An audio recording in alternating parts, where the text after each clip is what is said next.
Hello and welcome to this video where I will show you how to make just normal coffee.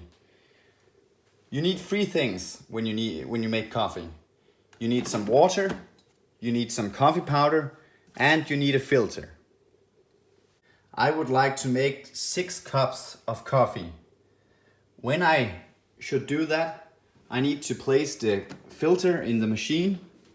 I open here and I place the filter. As you see here, yes. Now I need to put the coffee powder in here. For 6 cups, you need 3 to 4 spoons of coffee powder.